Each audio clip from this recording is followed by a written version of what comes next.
Assalamualaikum warahmatullahi wabarakatuh. Perkenalkan, nama saya Safina Salsabila dengan NIM 21508010111115. Saya dari kelas Ekotoksikologi M01. Hari ini akan mempresentasikan review jurnal yang berjudul Konsentrasi Merkuri di sedimen perairan Cirebon, Jawa Barat pada musim peralihan timur. Oke, yang pertama saya jelaskan adalah pendahuluan. Kegiatan sekitar perairan Cirebon beragam dan dinamis, meliputi aktivitas pelabuhan, perikanan tangkap, budidaya, industri, PLTU, dan sebagainya. Pesatnya perkembangan di kawasan pesisir Cirebon dapat memberikan pengaruh pada kualitas perairan Cirebon, termasuk potensi pencemaran logam berat merkuri atau Hg. Pencemaran logam ini sangat berbahaya karena memiliki tingkat toksisitas yang tinggi walaupun dalam kadar rendah serta dapat terakumulasi dalam sistem biologis pada beberapa biota. Nah, contoh kasus dari dampak akumulasi logam berat merkuri pada biota yaitu kasus yang terjadi di Teluk Minamata, Jepang dan Teluk Buyet, Sulawesi Utara. Dampak yang terjadi yaitu yang pertama, logam beratnya terakumulasi ke dalam biota laut seperti ikan, lalu ikannya ditangkap dan dikonsumsi oleh manusia. Lalu logam berat merkuri tersebut masuk ke dalam tubuh manusia dan merusak sel-sel sehingga menyebabkan kecacatan pada manusia. Nah, lalu bagaimana logam berat merkuri ini masuk ke sedimen? Logam berat merkuri berasal dari atmosfer, lalu terdeposisi ke perairan. Nah, merkuri ini dapat bertahan lama di perairan sehingga akhirnya nanti akan mengendap menjadi sedimen di perairan. Nah, selanjutnya, mengapa penelitian tentang merkuri ini di perairan Cirebon sangat penting? Sebenarnya telah banyak ditemukan studi atau penelitian tentang logam berat di wilayah perairan Cirebon, khususnya logam berat Cd, Cu, Pb, dan Zn. Dan dari hasil penelitian tersebut ditemukan konsentrasi logam berat yang cukup tinggi di wilayah perairan Cirebon. Namun, penelitian tentang logam berat merkuri di perairan Cirebon masih sangat terbatas. Oleh karena itu, penelitian ini sangat penting untuk mengetahui konsentrasi logam berat merkuri di sedimen yang berpotensi terakumulasi ke dalam biota dan untuk menganalisis sumber dari masuknya cemaran logam berat merkuri di perairan Cirebon. Baik, selanjutnya ada metode penelitian. Yang pertama yaitu tentang lokasi dan jenis sampel. Sampel diambil dari perairan pantai perairan Cirebon yang dibagi menjadi 3 stasiun. Nah, pada setiap stasiun tersebut dipilih 9 titik pengambilan sampel yang dicatat pada GPS Garmin HREX 10. Penentuan titik stasiun dilakukan dengan metode purposive sampling berdasarkan keterkaitan aktivitas manusia yang diduga sebagai sumber masuknya bahan pencemar Hg dari daratan. Sampel yang diambil terdiri dari parameter fisika kimia perairan dan sedimen permukaan di ketiga stasiun yang telah ditentukan tadi. Sampel sedimen dibagi menjadi 3 bagian. Nah, jadi sampel sedimen yang diambil akan dipergunakan untuk analisis fraksi butir sedimen, karbon organik, dan logam berat Hg. Selanjutnya ada parameter air. Parameter kualitas air yang diukur yaitu suhu, salinitas, pH, dan oksigen terlarut. Nah, kenapa sih parameter-parameter ini perlu diukur? Parameter-parameter ini perlu diukur karena nilai dari parameter tersebut dapat mempengaruhi tingkat toksisitas dari logam berat ke organisme. Selanjutnya ada merkuri di sedimen. Sampel sedimen permukaan yang telah diambil disiapkan, lalu dikeringkan dengan cara dipanaskan pada suhu 60 derajat Celcius selama 24 jam. Nah, setelah kering, Sampel diambil lalu digerus atau dihancurkan menggunakan cawan atau mortar.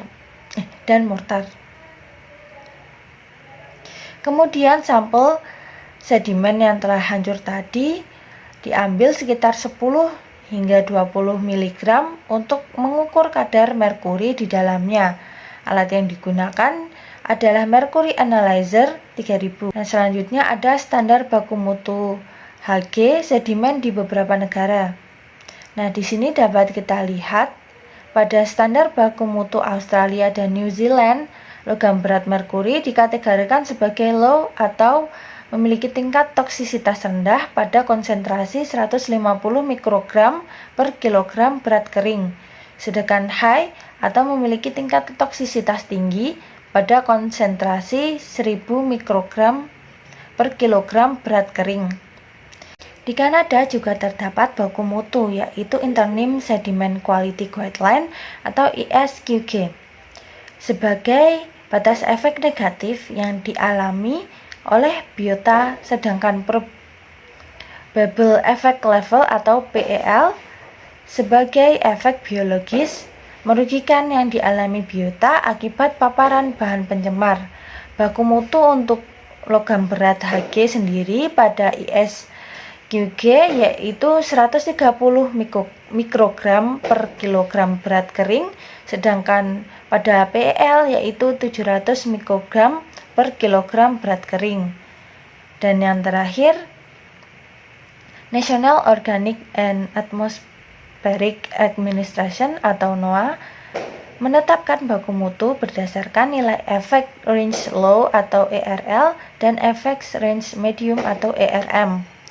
Batas konsentrasi logam berat Hg pada ERL yaitu 150 mikrogram per kilogram berat kering, sedangkan pada ERM yaitu 710 mikrogram per kilogram berat kering. Oke, lanjut, ada hasil dan pembahasan. Yang pertama ada konsentrasi Hg di sedimen pantai dan potensi bahayanya. Dari hasil pengukuran yang telah dilakukan, ditemukan bahwa konsentrasi logam berat merkuri di setiap stasiun itu berbeda. Jadi dapat dilihat seperti pada diagram, bahwa pada konsentrasi logam berat merkuri tertinggi terdapat pada perairan Bondet dengan konsentrasi 50,33 sampai 68,55 mikrogram per kilogram berat kering dan rata-ratanya 59,57 mikrogram per kilogram berat kering. Lalu yang kedua, pada perairan Sukalila dengan konsentrasi berkisar 36,25 hingga 68,11 mikrogram per kilogram berat kering dan rata-ratanya 51,86 mikrogram per kilogram berat kering. Dan yang paling rendah terdapat pada perairan Kejawan dengan konsentrasi berkisar 29,36 hingga 44,96 mikrogram per kilogram berat kering dan rata-ratanya yaitu 38,32 mikrogram berat kering. Secara umum, kandungan Hg di sedimen perairan Cirebon ini masih di bawah nilai yang ditetapkan baku mutu yang telah saya jelaskan sebelumnya. Konsentrasi rata-rata Hg sedimen perairan Cirebon yang rata-ratanya berkisar 38,32 hingga 59,57 mikrogram per kilogram berat kering kemungkinan belum memberikan efek terhadap biota perairan.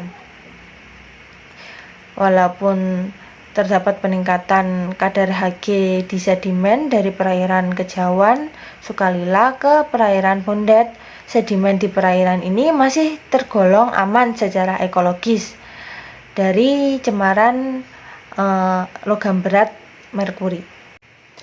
Selanjutnya ada potensi aliran sungai terhadap konsentrasi Hg di sedimen. Hg masuk ke perairan Laut Cirebon dapat melalui aliran sungai ataupun atmosfer.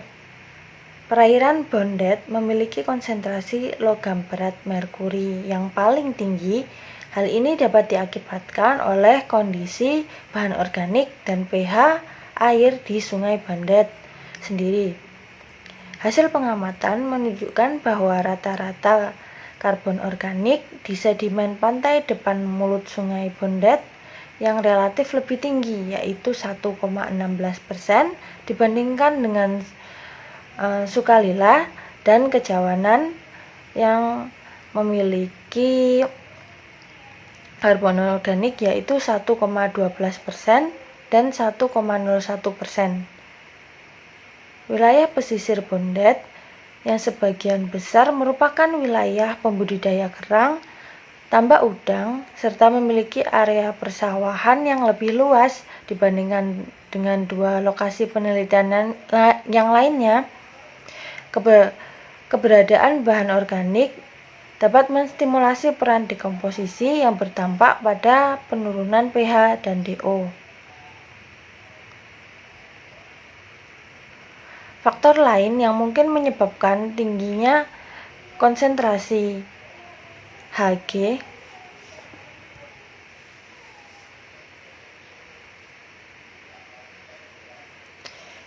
wilayah pesisir Bondet sebagian besar merupakan wilayah pembudidaya kerang, tambak udang, serta memiliki area persawahan yang lebih luas dibandingkan dengan dua lokasi penelitian lainnya.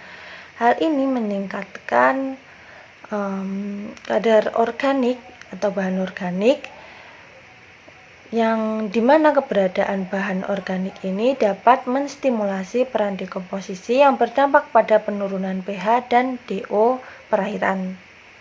Nah, faktor lain yang mungkin menyebabkan tingginya konsentrasi Hg di perairan Bondet adalah tipe sedimen perairan di Sungai Bondet itu sendiri. Komposisi sedimen hasil analisis fraksi butir yang tadi dilakukan menunjukkan adanya 5 fraksi besar sedimen, yaitu kerakal, kerikil, pasir, lanau, dan lempung. Nah, secara umum, sedimen di perairan Cirebon ini didominasi oleh jenis lanau lempungan dan lanau. Tetapi, perairan Bondet memiliki persentase komposisi pasir yang relatif lebih rendah dibandingkan dengan Sukalila dan Kejawanan. Selanjutnya ada karakteristik kimia lingkungan dan pengaruhnya terhadap akumulasi Hg di sedimen.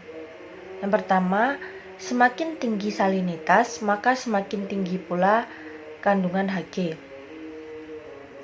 Hal ini dibuktikan dengan hasil pengukuran kadar salinitas di wilayah Bondet yang paling tinggi dibandingkan dengan salinitas di dua stasiun yang lain.